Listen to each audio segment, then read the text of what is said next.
vô màu chấm hơi tròn hồi sao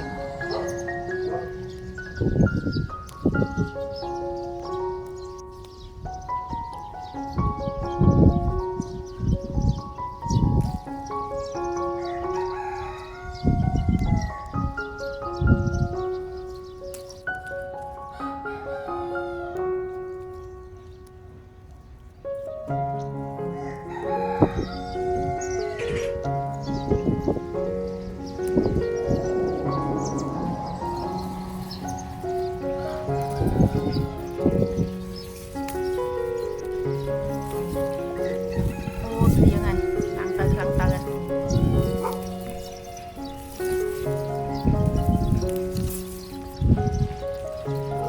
tròn dữ nào thì mình tới bây giờ sẽ quay xanh đây mình vô màu hơi tròn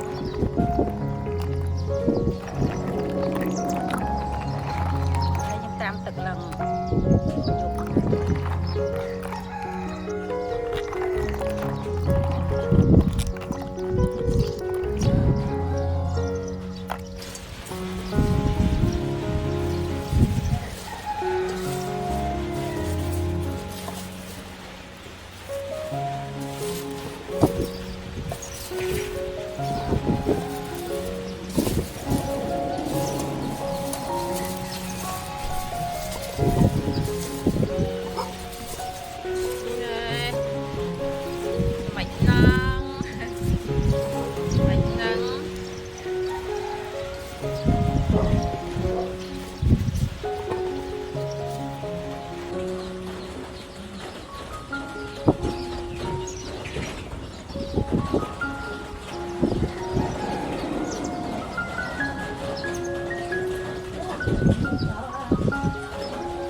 đang chấm để dân hiểu việc một lần lớn chấm việc ở thành phố á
thực tế cho nghe phê riêng mà thoáng tật luôn tật chặt phải đi chặt từ nu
cho chập quần ấy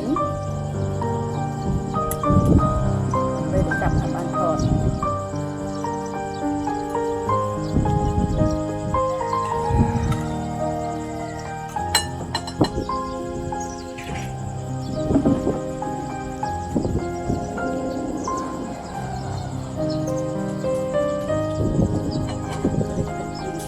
mà học cho hả máy học đặt à